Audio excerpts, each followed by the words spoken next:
You just play music.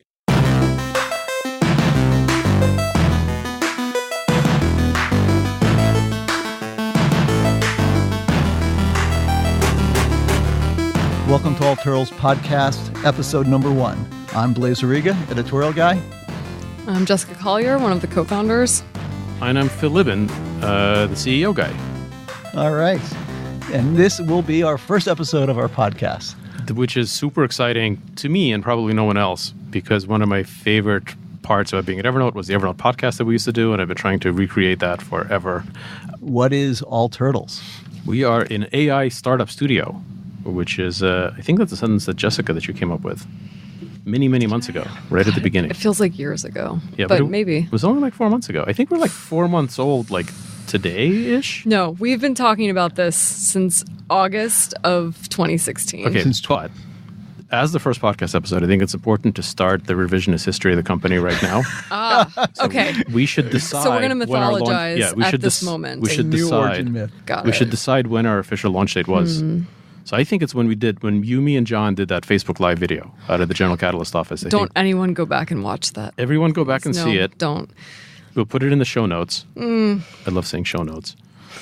And that'll be day 0. So the official revised history of All Turtles Mythology is that day 0 is whenever it was that we did that Facebook Live. Yeah. What is the purpose of All Turtles? Basically what it comes down to is I've been on the tech startup track for 20 years. In fact, I just realized actually 20 years this week. This week is the 20th anniversary. October of 1997 is when I started my first serious company with my co-founders Geach and Brandon. And for 20 years, we've been building startup stuff as an entrepreneur, as a VC, as a mentor, as an angel investor, as kind of everything.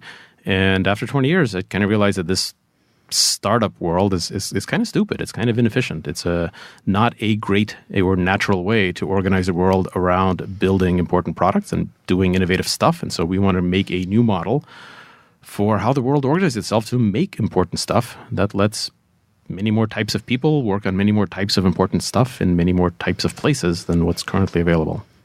I have a much wonkier way of saying what Phil just said. Go for it. Which is that we're trying to build something that helps work against the geographic and demographic concentration of opportunity that Silicon Valley represents. I think a bunch of us think that the biggest problem, the root cause of a lot of problems in the world is inequality and wasted potential. That really brilliant people, unless they're very specific types of brilliant people, just don't get the opportunity to express their brilliance in a way that uplifts their fellow human beings. It's just a ton of wasted potential, and if we can figure out a way to waste less of that potential by giving more types of brilliant people the opportunity to actually do stuff, then we get to make much more awesome stuff. Right. And so I think that's the way we've been organized thus far for innovation that has led to many of these inequalities that we're talking about, whether they're income, gender, wealth, distribution, so on. And where there's opportunity gap, skills gap, we know there's not a talent gap, that there's talent everywhere. Yes, that's and right. so what I get excited about is thinking about how do we reorganize ourselves, the world, if you will, for innovation around AI and other emerging technologies. Most startups spend a lot of time making the same, frankly, stupid mistakes over and over again.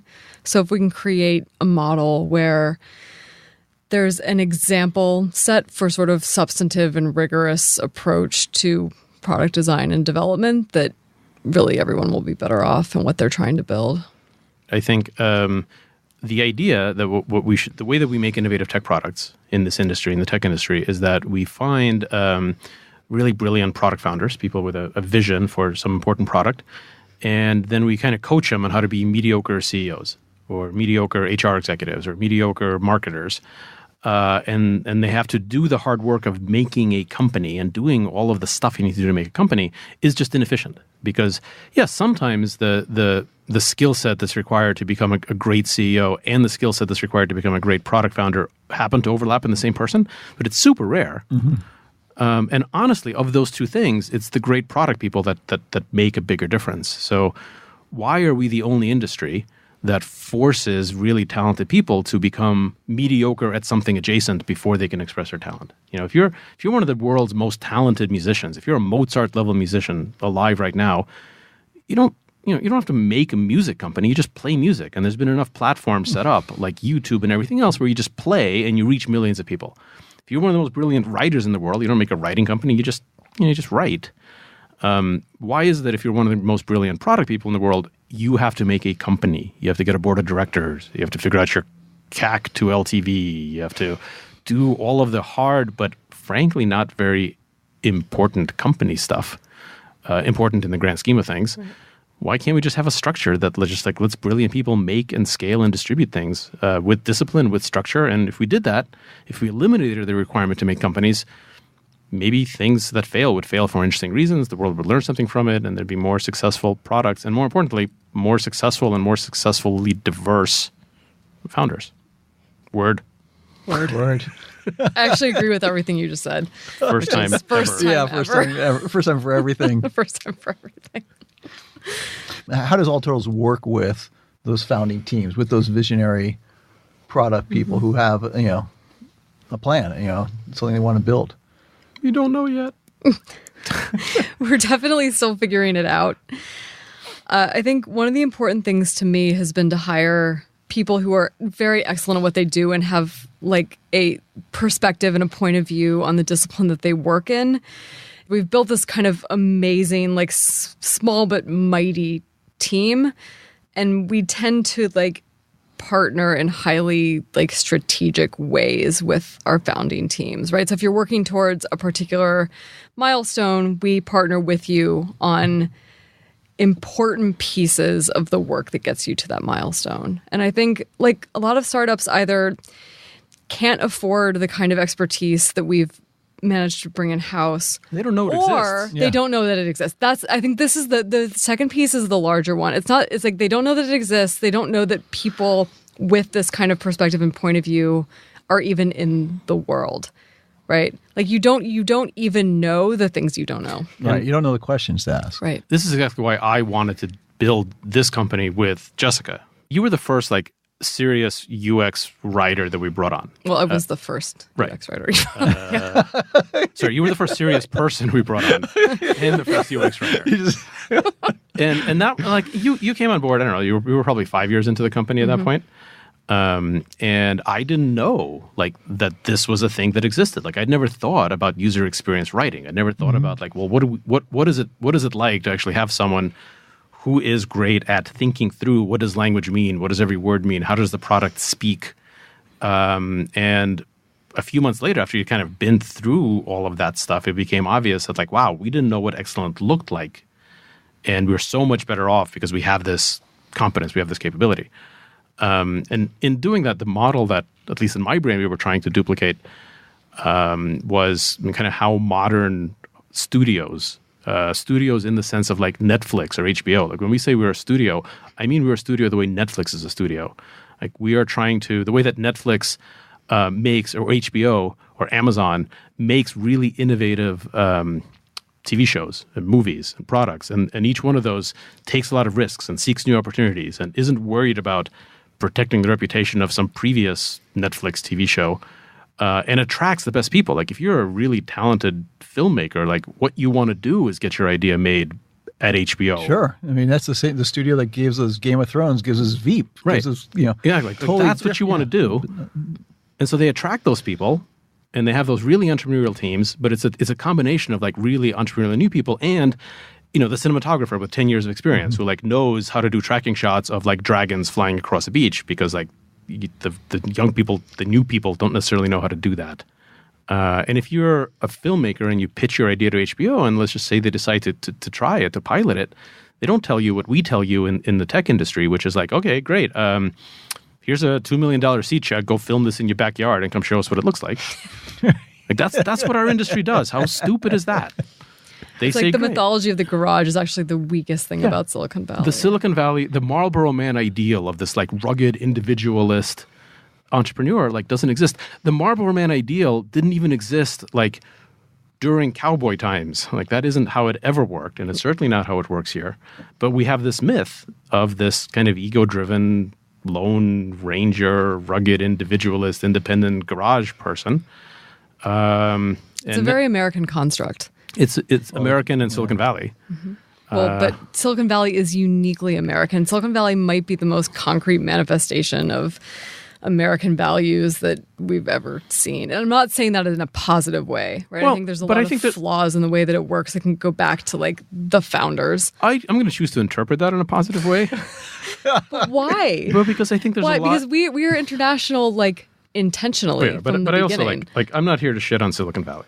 I think there's a lot of American values that are really good that are embodied in this idea of not being afraid to fail and taking new opportunities and not worried about protecting your current position but seeking like new stuff. There's an ideal, there's a striving towards making the world better. Now, most of it is unrealistic, but I believe that the motivation is genuine. So I really like that. I think that's great. How do we do that everywhere? How do we do that in the rest of the world? And how do we do that in a more realistic way that doesn't have these myths, I think is very much worthwhile. Well, how do we do that with the sense of it doesn't have to be every man for himself, right? Like the communalism piece actually matters here, right? It matters that like when we come together, when we like pull people in who have been doing this for years, we make things that are better, right? Doing this on your own isn't going to result in something that's better. This company I know of, it's called Parker Hannafin. It's 100 years old. They invented the hydraulic brake, and their vision was to make the world better. The hydraulic brake allowed them to put eggs on the backs of trucks, old flatbed trucks in the 1920s, and drive them far distances. They're the same company that built the pistons for the fittings for Lindbergh's plane. They're the same company that when Deepwater Horizon blew up, they were called to fix it. They've done NASA programs, so on. And so I spoke to the CTO there one time, and they're adopting AR helmets. And I said, so how's a company like Parker Hannafin learn about new tech? And he looked at me like, what are you, crazy? What do you think, we're not a tech company? We've got more patents than he's riffing, obviously, but than Google and then Twitter, than all those other tech companies that seem to fascinate you. And the idea there, so this idea of making the world a better place, I think, is not necessarily new. I think every sort of epoch or center of innovation, hub of build guilds and so on, does have that aim. It's just that I think, I believe that in Silicon Valley, people can wrap themselves in piety, in piousness. I think the best thing about Silicon Valley is the joke about us, Silicon Valley, that everyone like wants to make the world better, that everyone thinks that their company is going to improve the world. I think it's genuine for the vast majority of people who say it. I really believe this. After being here, I think this is a genuine desire that people really do think that they're going to make the world better. That's, I think, the best part about it. I think the worst part about it is that it's very rarely actually true, and it's pretty inefficient, and it's not a very well thought through system of making that happen. So, but more than any other place in the world that I've been, I think the fact that people here think that they can make the world better, that it's their job to do it, like that's great. They're just not very good at it. So how do we like keep the motivation and improve the outcomes is like what I'd like to do.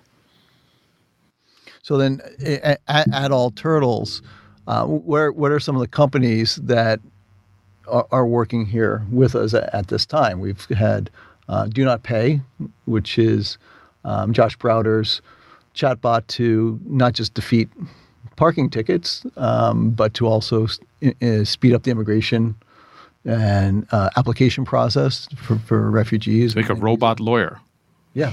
Yeah, I mean, so talking about Mozart level genius, I think I put Josh in that category, and obviously, to be frank, like we haven't done as much as I'd love to do with Do Not Pay or with Josh. I think almost everything he's just done by himself. It's been kind of staggering. Although I'm super happy to have the affiliation with him, and I hope to be able to be doing a bunch more stuff.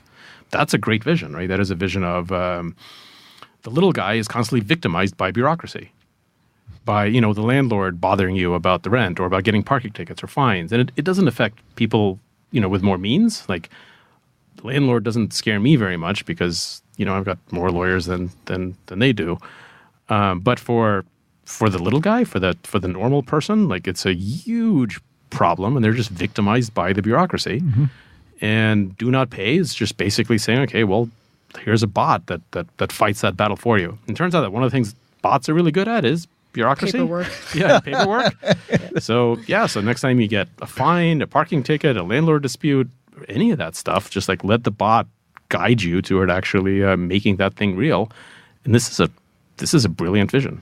Yeah. The retort, I'm going to call my lawyer, doesn't apply to most people. Yeah. Right. Like most people, including me, don't have a lawyer.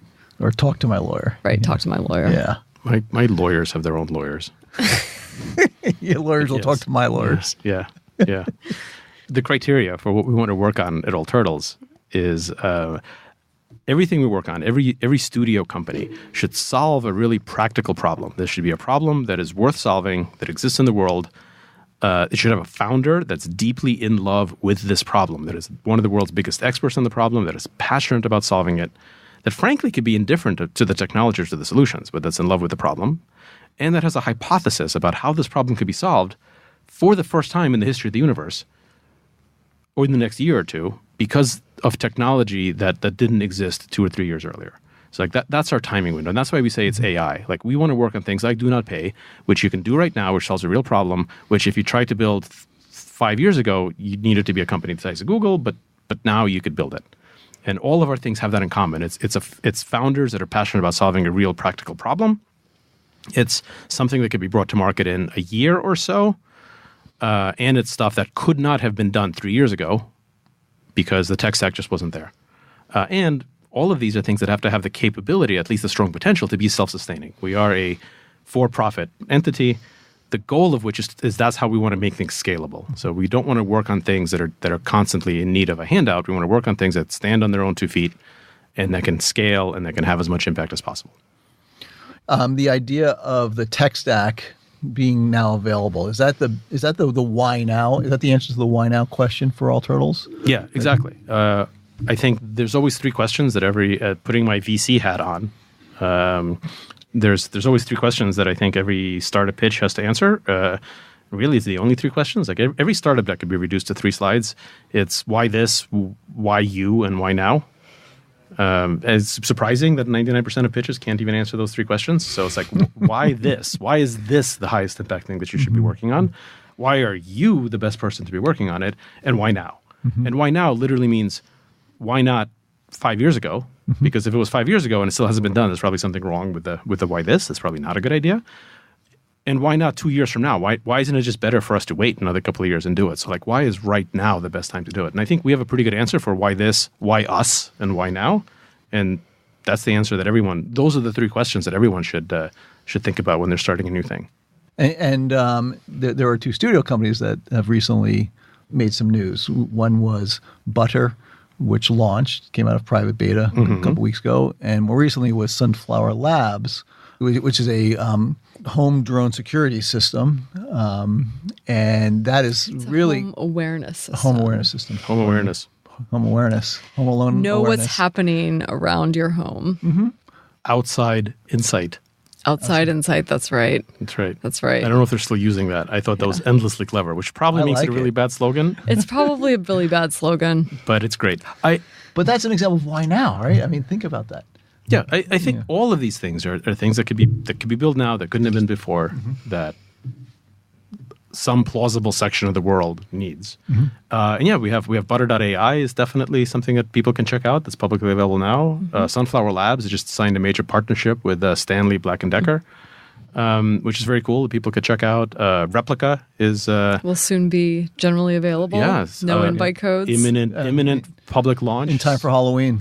Super interesting company too. Replica is kind of an amazing story. We should do like 10 episodes just on Replica. We got Growbot, which is publicly launched, and a really nice example, a very, very simple thing.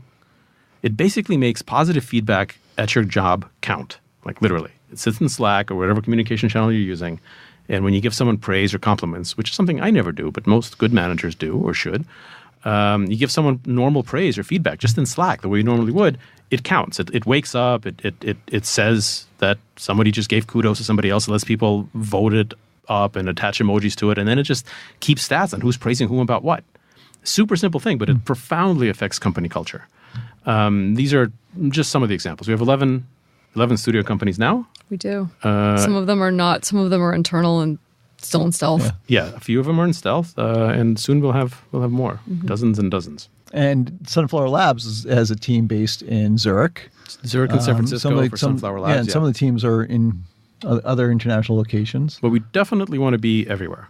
By January, we should be in San Francisco, Tokyo, and Paris. True brilliance is exceptionally rare, but evenly distributed throughout the world. And our goal is to find it everywhere in the world and put together a structure where truly brilliant people everywhere in the world can have the same impact as truly brilliant people that happen to graduate from Stanford.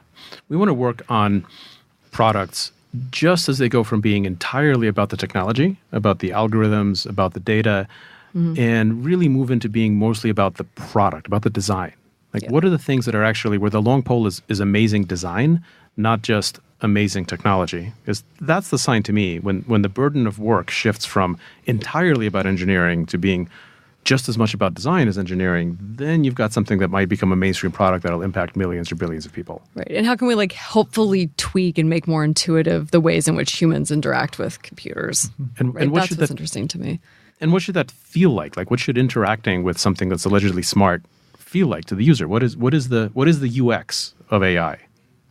Yeah, and how does it make you feel smarter? How does it improve your life? How does it to reinforce those qualities that make us human, that our emotions, make us smile? So just thinking about Growbot, I love it. It makes me feel good about working here. It's reinforces this idea that we are a team, that we are supporting one another, and I think that's what the AI should do. The goal is not human level intelligence or to imitate humans. No, AI is AI, but it's well designed, good technology, good product that meets a need. I can't underscore enough the number of times I've been asked since we started All Turtles, how far are we from the singularity? And I think that's not the wrong way. I think that is not the pragmatic way of looking at AI. Like, AI is an opportunity that we can use to take some of the burden off of what it means to be human in the modern world. A lot of the talk about AI is about AGI, artificial generalized intelligence, which is a super poorly thought out concept, I think. It really just doesn't make sense to me saying that some kind of standard is human level intelligence, and what machines are going to do is approach that level. Because I don't think that interacting with a human is necessarily such a wonderful user experience.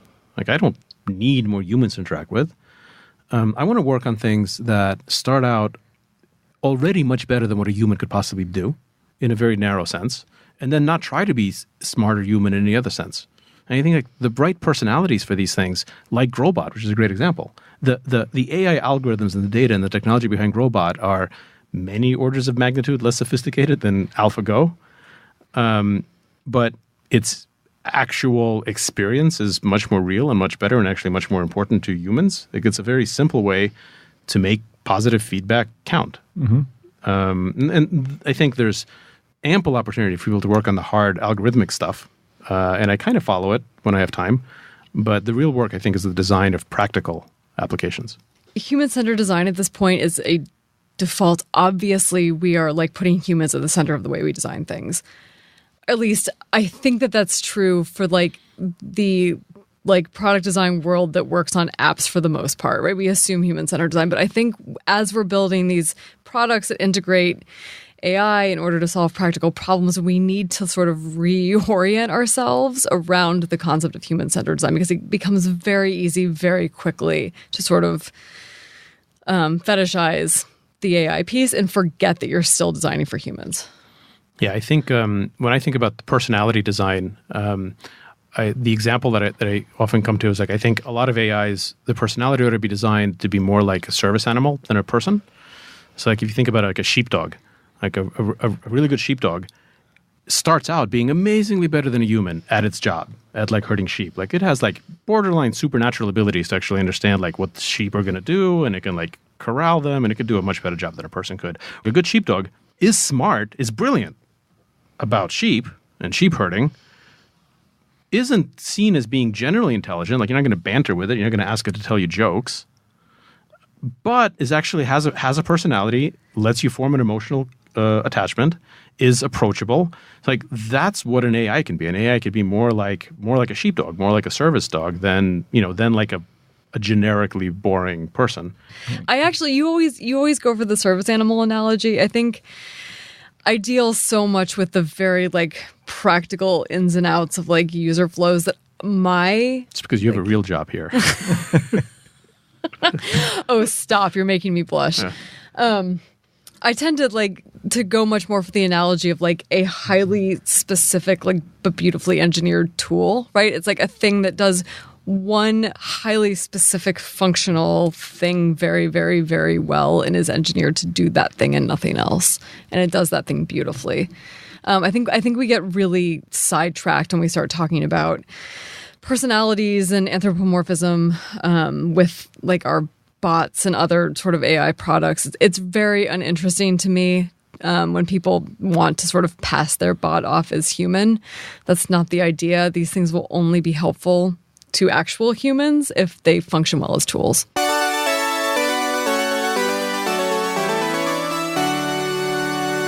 We don't have listeners yet, and we probably never will. I don't even think that's not what this is about. Yeah, I don't even exactly. I never wanted listeners in the first place. Right. But I did tweet asking for questions, and I did get some questions. Oh dear. Pray tell. I did. Yeah. I got 3 questions. Question the first. What's your take on blockchain? Oh man. I think "oh man" is our take on blockchain. Oh man, is the take on blockchain. So I used to work for Stellar, which is an open source payments network. So I'm weirdly opinionated on blockchain. Tell us. But no, I will say, actually, I'm just going to plug from my old first Let us know how you really feel. Co-founder Please. here who just joined, I think it's Spark Chain Capital, which is a fund that is like dedicated to blockchain projects. So Joyce Kim, that's awesome. Congratulations. Congratulations, Joyce. What do you think about blockchain, Blaise? I find it incredibly boring. And then I think it's sort of a bubble waiting, all these ICOs. It feels like it's going to not end well. Blockchain Blaise would be a great name for like a magazine about blockchain. It would be. Right? Yeah. We can make that happen. And would spell it AZE. Yeah. That's Otherwise, right. blockchain Blaise. It'll be very popular in France. Blockchain Blaise. Yeah, that's how I feel about blockchain, actually. I'm fairly blasé about it. Yeah. I definitely sold my Bitcoin too soon. I don't want to talk about it. Maybe too soon, but in 6 months from now, you'll say it's a good thing you don't own it anymore. I think it's a long term play, right? It's very easy to make fun of now, but I think it's inevitable that like we're not always going to be dealing with this like physical stuff that we use now for currency. So here's why I'm generally a skeptic about the current state of the blockchain industry and investments. And why the initial theme of all turtles is AI and not blockchain, because that was the other contender.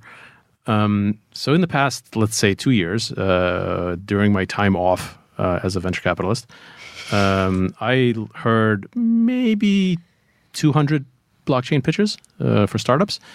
And out of those 200, exactly 0 of them described an idea for a product that felt like a product that the world needed, that couldn't have been built without blockchain, for which blockchain was an essential component. Like none. I heard lots of products for generally decent ideas that you could build with a database or whatever. The blockchain was not essential to anything that I heard other than currency, other than Bitcoin. Like Bitcoin is the only actual like use case that I can think of. I've never heard of a single other one that requires blockchain. So what I really hope is that all of our listeners, all 2 of you. Yeah, both of our listeners. It's still happy hour. Yeah, send us examples of actual useful products that require blockchain that could not be built without blockchain, and I would love to see them. Question the second. That was probably a very unsatisfying answer to question the first. Oh yeah, get used to that. Question the second. Why is everyone calling their company an AI company all of a sudden? Ouch. What's the difference between real AI work and marketing AI language? Wow. Well, the second part is not very interesting. The first part I think is very interesting, and I actually think that you should talk about this. Why is everyone calling their company an AI company? AI is always already a cliched sort of hackneyed buzzword, right? So let's talk about why we're using it, because you and I have fought about this. Not fought. We have discussed heatedly whether we should actually be calling ourselves an AI startup studio. I am still on the fence about this, even though I came up with the phrase through the day. So let's talk about why we're doing that. Why? No, I think. Oh, I go? You have to say, since this is your side. Well, I think there's a question of why we're calling ourselves an AI studio versus why everyone else is doing it. Ooh, we're so much better than you. Well, than most, at least. I do think absolutely it's a buzzword, but also why it's the same reason why people are saying blockchain a lot. It's a buzzword because you say AI and blockchain and you shake a tree and until money falls out of it. That's how the world works. It used to be .com. I remember when I started my first company, it was Engine 5, it was 1997, 20 years ago this week. It was .com. And so what you did back then is you went up to the nearest tree in Boston or Sand Hill Row and you said .com and you shook it and a VC would fall out and give you money. And we all knew that .com was stupid, that it didn't really make any sense. It was like the word, but that's what you did. In fact, right when we started our company, Sun Microsystems rolled out their new slogan, which the old people in the audience will remember. It was Sun Microsystems. We put the dot in .com. Oh, that's so bad. You remember we put the dot in .com? No. Do you remember? I'm do you remember just enough younger than you to not remember that, which is great. I'm so glad that's not in my mind. Engine 5, our company, we immediately made t-shirts that said Engine 5, we put the colon in http:// which I was very proud of. That's even worse. Wish I still had those t-shirts, but I don't anymore. So it's a buzzword, and it's a buzzword that's meant to attract investment, which is why everyone else does it. The reason we do it, not to attract investment, not anymore, is because I think it's true. Because I think AI is going to rewrite the world, every aspect of it. It has the potential to make a massive improvement by eliminating information asymmetries, by eliminating people being taken advantage of because they don't know everything or they don't know as much as whoever's taking advantage of them. And the fact that it already seems trite is exactly why now is the right time to do it. So this is like when we started Evernote, when we were there in 2007, 2008, this was mobile. So in 2007, 10 years ago exactly, mobile was like this. We were calling ourselves a mobile first company. A lot of people were saying mobile first. A lot of us were starting to roll our eyes at that, kind of knowing that, in 3 to 4 years, we're not going to be able to say mobile anymore because mobile will have integrated itself into the fabric of all life and all products. And so in 2007, you can still say mobile, but by 2012, you really didn't say mobile anymore, didn't know what you were talking about. AI is the same way right now. So in 2007, you could make a mobile product that would reach 1 billion people. You couldn't do it in 2005 because in those intervening 2 years is when the iPhone came out and the tech stack for mobile happened. AI in 2017 is what mobile was in 2007. We're saying it now. In 3 years, we're not going to be able to keep saying AI. People will say, well, as opposed to what? Everything is AI. Because AI will have succeeded so much, it'll have integrated itself into the fabric of every product, which means that over the next 3 years is when the products that integrate themselves into the fabric of everything will get created, which is now why this is the time to do it. And 3 years from now, we'll be something else. Maybe we'll be a blockchain studio. I doubt it, but we'll be something else. All right. Question the third.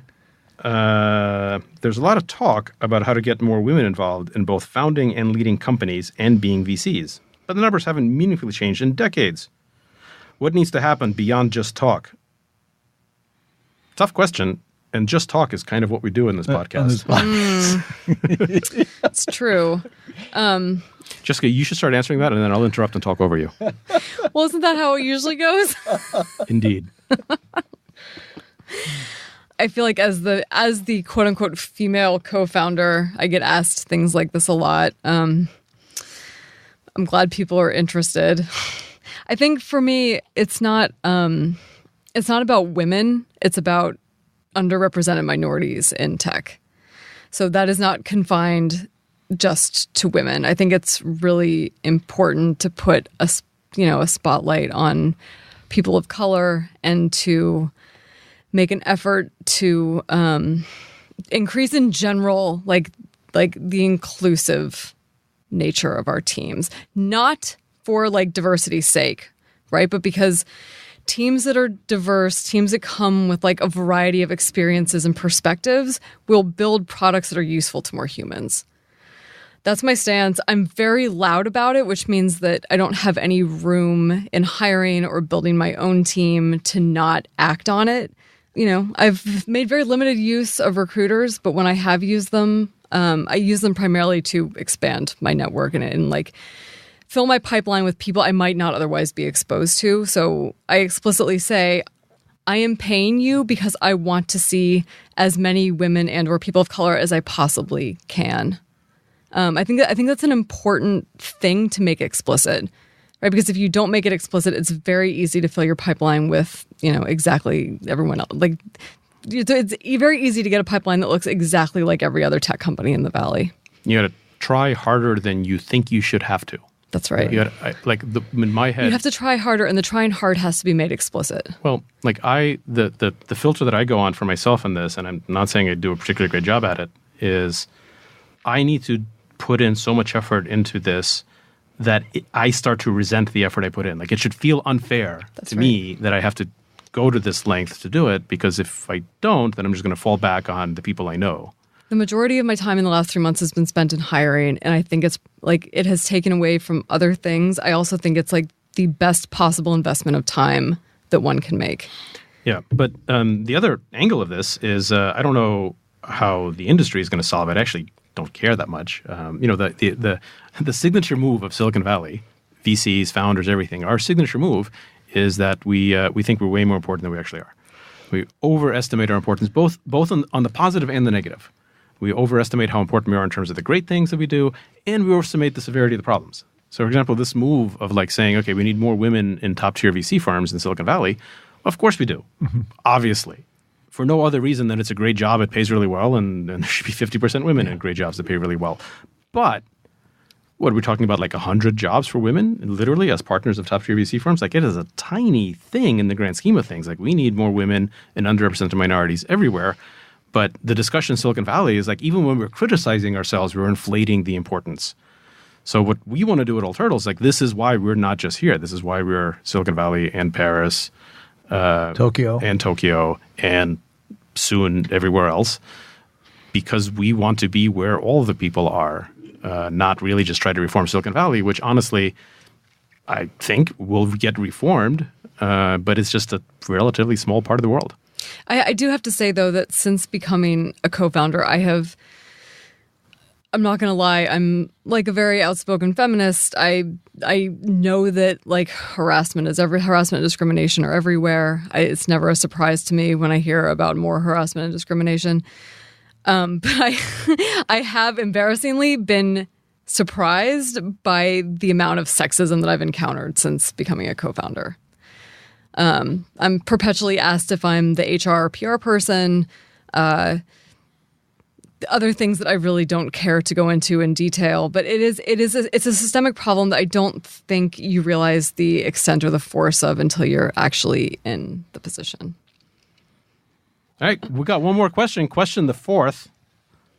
Why so many places all at once? It's a good question. And where else do you want to be?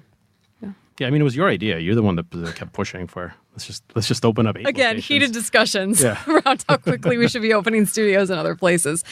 However, I have come around to it, if only because I do believe that Silicon Valley is a constraint on innovation. Well, I mean, why make people move to Silicon Valley? You know, why? Well, it's not just why make people move, but it's like, who can move, right? You're limiting yourself to a highly specific demographic of people for whom that like option is available. Mm-hmm. I'm just in it for the food.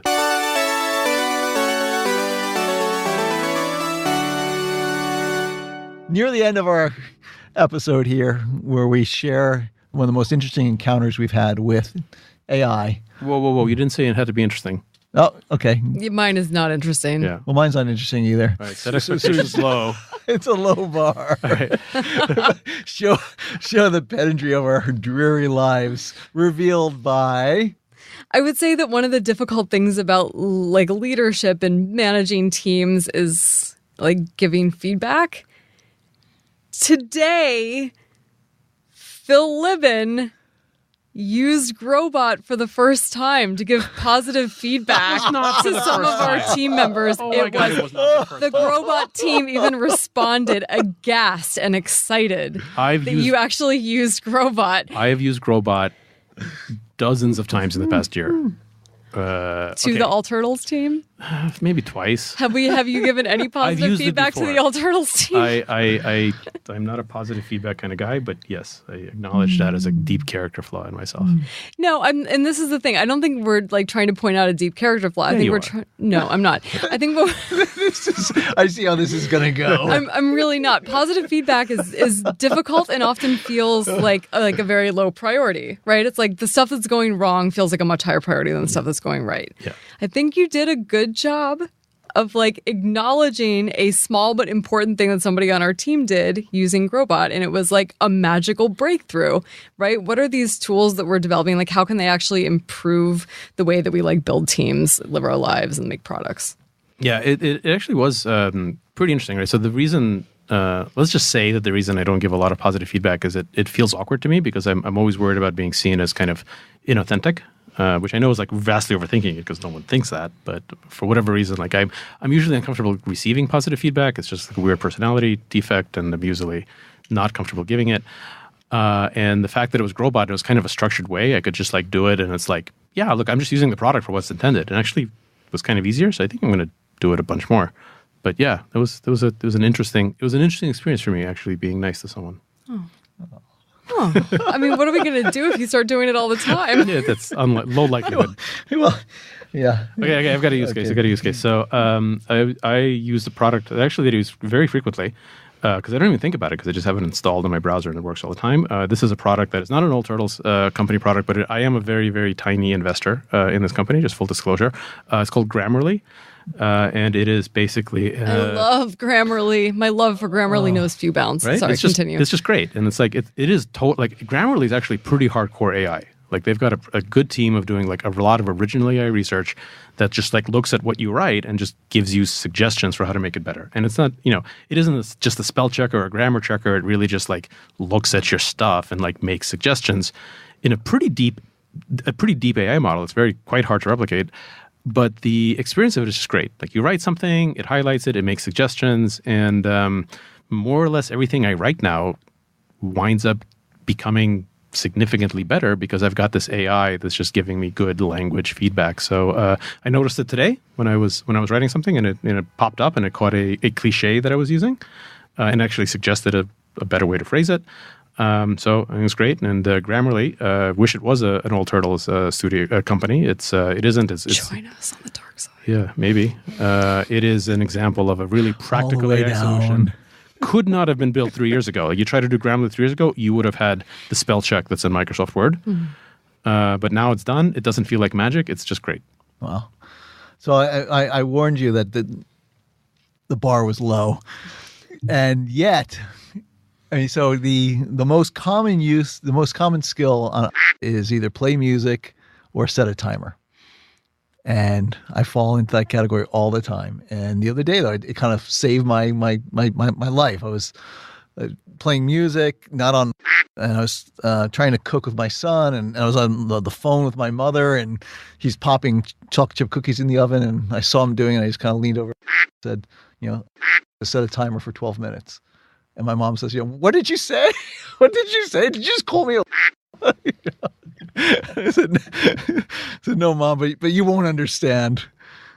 We have to bleep this out, you. By the way. We have to bleep out. I think every time we say on the podcast, we have to bleep it out, or else it's going to set off.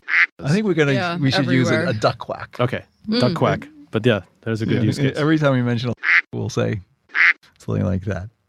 All right. Well, I think we've exhausted ourselves. We come to the end. Yeah, the happy hours of the inaugural podcast. The end of podcast number 1. Now, the Evernote podcast, we actually recorded the first one and we never released it because it was so terrible.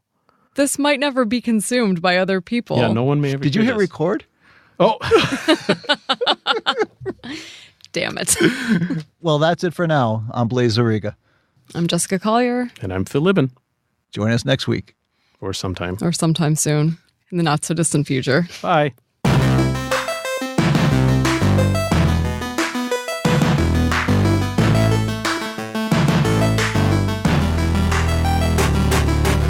This podcast is a production of the All Turtles Worldwide Media Empire. Audio production and editing by Chris Plug, Jim Metzendorf, and Jason Lopez. Podcast artwork by Carlos Rockford IV and Gabe Campodonico. Hand-holding and guidance by Veronica Belmont.